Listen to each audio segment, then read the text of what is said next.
Thank you.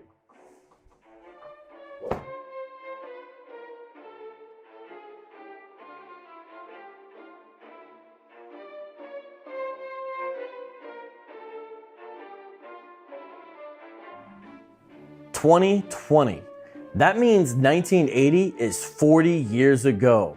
Can you believe that it's been 40 years since The Empire Strikes Back came out? Think back. Do you remember that it's been 40 years now since George Brett of the Kansas City Royals chased a .400 batting average, finishing the baseball season at .390? And can you believe that The Breaks by Curtis Blow is already 40 years old? Break it up, break it up, break it up! Then again, maybe you can on that one. That one sounded pretty dated. Still, can you believe it? 1980 is officially over the hill. Well, 2020 also marks another kind of milestone. Yet another failed end times prophecy by a cultic group. This time it's a sizable number of the Hebrew Israelite movement. Note, I didn't say all or even most, but rather that a sizable number have been telling us now for a few years that the curses and captivity of the so-called Hebrew Israelites will end in 2019. For example, here's a book called Proof is in the Pudding by Rhonda Harlan. I'll read you 2 sections where she says exactly that. We must pray every day in this captivity until we are released from it in this current year, 2019. Break the mental chains of slavery now holding our people down. We must return to the laws, statutes, and commandments by faith. 2019. The 400 years curses will be over. Genesis 15, 12 through 14. Will you be ready? The end of our curse is upon us. The official dates of the slavery in the United States of America began August 1619. 400 years later would be 2019. In fact, both Adam Coleman and I did videos on this phenomenon in 2019. These videos were filmed on site at Point Comfort, Virginia. You have to watch the videos to understand the historical significance of that location. I'll put a link in the description. But now, 2019 has passed and it's 2020. And the 400-year prophecy has failed. But fear not, my dear Hebrew Israelites. You are not alone, because this type of cultic prophetic failure isn't the first time this has happened. For example, did you know that in February 1835, Joseph Smith, founder of the Church of Jesus Christ of Latter-day Saints, better known as the Mormons, predicted Jesus would return within 56 years before 1891? You may have heard that the Watchtower Bible and Tract Society, or the Jehovah's Witnesses, have predicted the coming of Christ at least 5 times by most counts within their first century of existence. That's not even including some of their other failed predictions, such as falsely predicting the resurrection of Abraham and other ancient figures in the late 1920s and 30s. The Jehovah's Witnesses even bought a house in San Diego for Abraham and friends in 1929 for when they were supposed to return. It was called Beth Sarim. It was called the House of Princes, which they later sold in 1942. This time, however, the false prophecy falls at the feet of certain members of the Black Hebrew Israelite community. A sizable number of Black Hebrew Israelites promoted the idea that their captivity would end in 2019. Some Black Hebrew Israelites who promoted this idea insinuated the return of Christ and ensuing judgment would be the mechanism by which this would happen. Other Hebrew Israelites disagreed with that aspect. For example, Elder Shadrach Porter, leader of a Toronto-based group of Hebrew Israelites, mocked this version of the 400-year prophecy being promoted by some of his fellow co-religionists in an interview which has almost 160,000 views at the time of this recording. End of the 400 years, what are we looking at? The Messiah coming? What is going to happen at the end of the 400 years? Oh, we hear that all the time. All you need to go is go on YouTube. And hear the Messiah coming. Mm-hmm. But when the man Jesus was asked the question, he said he doesn't know. Other Hebrew Israelites claim 2019 will mark the restoration of God's people in some significant way. But most Hebrew Israelites who talked about this prophecy kept it vague. It has to be more than a coincidence that the 400-year curse pronounced on Israel ends sometime in 2019. Or maybe they would say the 400-year curse ends sometime in 2019. Or they might say something big is going to happen to fulfill this prophecy. Or our captivity will end in 2019. Or time is almost up. But they never clearly defined what they meant. For example, Hebrew Israelite author Dante Fortson writes that the fulfillment of the 400-year prophecy is, quote, that the prayer lines open up in 2019 because the curse will end, end quote. And, quote, the only thing you should expect is that sometime in 2019, we can start calling out to the Most High again as a people. In one of his multiple videos discussing the 400-year prophecy, Fortson implies part of the fulfillment of the prophecy will be a, quote, shift in attitude towards true Israel, end quote. In the same video, Fortson hints that events such as the president of Ghana announcing 2019 as the year of return may indicate that the Black Hebrew Israelites of America must first go into Africa before they return to the land of Israel, as if perhaps West Africa could be equivalent to their own wilderness journey. Fortson, along with many other Black Hebrew Israelites, also seems to believe that current talk about reparations could be a possible fulfillment of Genesis 15:14. And also that nation, whom they shall serve, will I judge, and afterward shall they come out with great substance. It's stuff like this that has helped Dante earn a well-deserved nickname, 400 Years Fortson. By this time, you're probably wondering, how did the Hebrew Israelites who promoted this now-failed prophecy come up with this date? Honestly, it's kind of confusing. Seriously, you'll see what I mean. But here we go. Almost all Hebrew Israelites who touted 2019 as an especially prophetic year began in Genesis 15:13. And he said unto Abraham, know of a surety that thy seed shall be a stranger in a land that is not theirs, and shall serve them, and they shall afflict them 400 years. The next move some proponents of the 400-year prophecy make is to argue that the descendants of Abraham did not experience 400 years of slavery in Egypt. For example, in this book, Hebrew Israelite by 5 Undeniable Proofs by Dr. Trevor Udenis, he says that exact thing. To whom does the probability of the curses refer? Genesis 15:13-14. 400 years of slavery in Egypt wasn't it?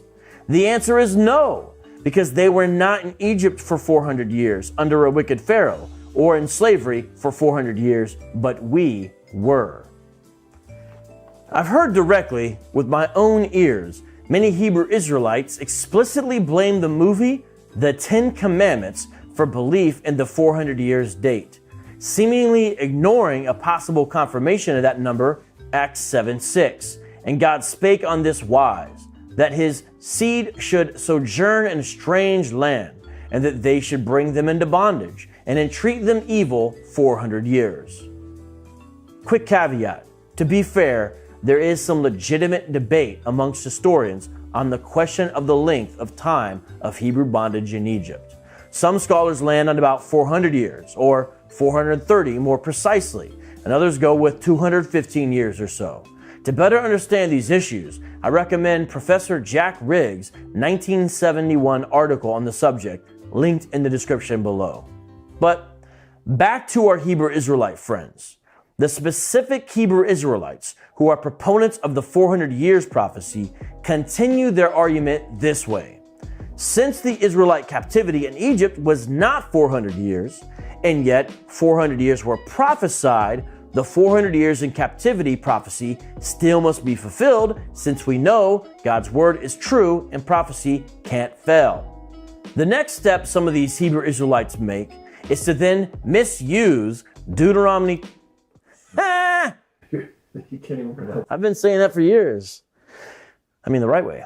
The next step some of these Hebrew Israelites make is to then misuse Deuteronomy 28:68 to claim that the United States is, in some sense, a new Egypt for the true biblical Israelites.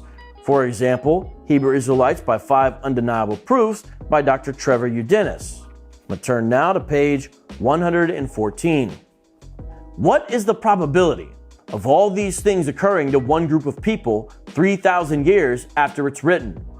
Deuteronomy 28:68 taken into slavery by ships for 400 years. The people called Afro-Caribbean, Afro-American are the only people who fit each and every prophecy perfectly. I challenge you to find another. There is none. And here is an example by Elder Shadrach, leader of the Israelite Nation Worldwide Ministries. it means that the United States of America is Egypt. If you read the Bible, it will tell you that. You shall go into Egypt again with ships. The old Egypt, you did not need ship. I'm thinking about that right now in terms of how they would get to how they got to the old Egypt versus the new Egypt ships. You couldn't take ships to the old Egypt. No, the old Egypt, we didn't need ships. Yeah, you didn't need ships.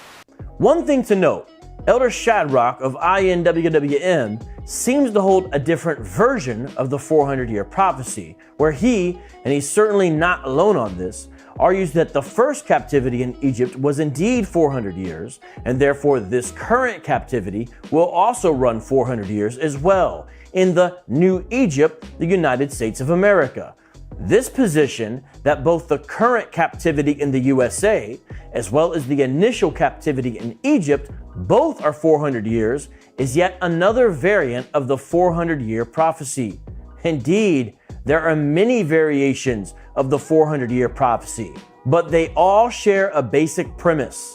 1619 marks the beginning of captivity for persons kidnapped from the continent of Africa, and 2019 marks the end of captivity for descendants of said persons who are actually the true biblical Israelites. Now, not to be outdone, other Hebrew Israelite advocates, such as the End of the World Ministries, believe much of the 400-year prophecy has already been fulfilled and is currently in the process of being fulfilled further. Personally, I do not believe that much of the 400-year prophecy has started to be fulfilled. Personally, I do believe that much of the 400-year prophecy has started to be fulfilled. I do. I believe we're seeing the beginnings of the fulfillment of the end of the 400 years. However, End of the World Ministries claims if you have, quote, European training, you will never be able to see the fulfillment of the 400-year prophecy until it is too late, when the great and final war is brought to America's shores in order to judge the U.S. The final piece of the puzzle of knowing if the 400-year captivity is at an end is the coming war between America and Iran and their allies. Teo has taught this before you all knew this would be an issue between America and Iran. As an example of this fulfillment, End of the World Ministries talks about people migrating to countries such as Gambia and Sierra Leone as, quote, a partial fulfillment of the 400 years prophecy. But you must understand, not only is the year of return happening, right? You're going to see other things happening. There's a call to return where? There's a call to return to Africa. This is part of the fulfillment of us leaving the lands of our captivity. Frankly, End of the World Ministries and other Hebrew Israelite groups like them want to have it both ways in regards to date setting for the full fulfillment of the so-called 400-year prophecy. They want to make a big deal about 2019 and now even 2020, but without giving any meaningful specifics until after the fact. This, my friends, is a cheap trick. Don't be fooled. Now, let me offer a final word about these new dates being offered and these recalibrations. Since it's obviously now 2020 And since obviously nothing has really happened, what are the Hebrew Israelites who promoted this 400 years prophecy saying? Some are saying that the white man has tinkered with time and therefore they blame it on the westernized calendar. Others are saying that all they really meant was that the fulfillment of the 400-year prophecy can come anytime after 400 years, not that it would happen at the 400-year mark. Others are even recalibrating, saying now that the proper date is actually August 20th, 2020. Although 1619 to 2019 makes up 400 years, we must finish the final year. Therefore, the end of the prophecy would be August 20th, and not August 2019. And so now we have, most likely, yet another false prophecy to look forward to. But the loudest voices are now promoting this idea that the 400-year prophecy was and or is being fulfilled. It's just that we can't see it. Then they look back at 2019 and find ad hoc news items they can force like so many misshapen pieces into a puzzle of their own making. It's prophecy after the fact, ladies and gentlemen, which is really no prophecy at all. One final word now I offer about the One West camps. Remember, I said this was probably not a majority position, but it certainly is a sizable number. My fellow urban apologists know this. For we couldn't go anywhere on the Hebrew Israelite sections of the internet for the past couple of years without bumping into proponents of the 400-year prophecy. They were everywhere. Here's some examples.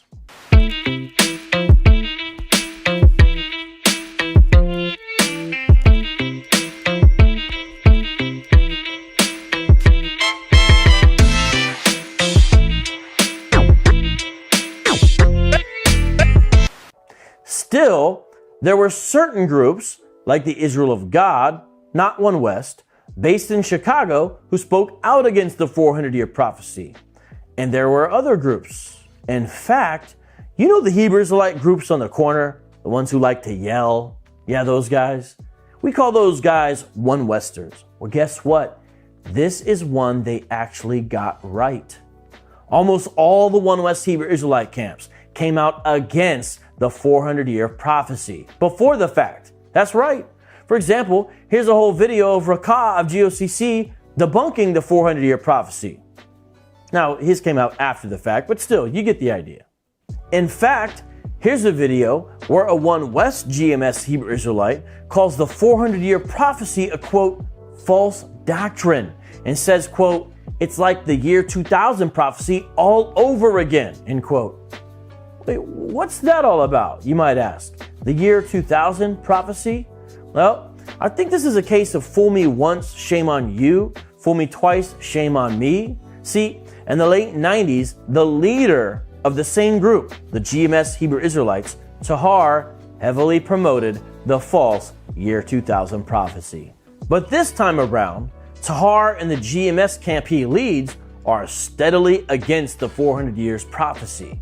But back in the 90s, they were all about the year 2000 false prophecy, which claimed Yahushua was coming back to ignite a final race war in which the 12 tribes of Israel would finally slaughter and enslave all the Arabs, Asians, Africans, Indians, and Europeans who troubled them. Here's some examples of Tahar preaching that false doctrine. You're in the latter time of your kingdom. You're at the end of your kingdom. Your kingdom was supposed to go, what, to the year 2000? But look, Tahar wasn't the only one. Almost all of the One West Hebrew Israelites promoted the false year 2000 prophecy in the year 2000. In fact, I think I'll end this video with a brief montage of this false prophecy. That's all for now. Maybe I'll see you again, though, on August 20th, 2020. Until then, Vocab Malone signing out. Oh, and be sure to like this video, share this video, please subscribe to the channel as well, and now enjoy these clips of Hebrew Israelites promoting the false year 2000 prophecy in the 90s. Face of the earth by the year 2000 is talking about judgment day. And he's coming back. And he's going to take down the white man, the Edomites. That's why your Pope is down in the ground. It's going to happen by the year 2000. You really? That's it. Is America's going to be wiped off the face of the planet Earth. That's going to take place before the year 2000. That's right. That's going to take place before the year 2000. That's right. That's going to take place before the year 2000. That's right. America has less than 628 days. America has less than 628 days. America has less than 628 days before this country is taken out in thermonuclear destruction. This kingdom, America, is going to be destroyed before the year 2000. And all you so-called white people, your condemnation, you are condemned to what? Hell. And you're going to be in hell, you're going to be oppressed before the year 2000. Christ is going to come back. Museum America is going to be destroyed before the year 2000 by thermonuclear destruction.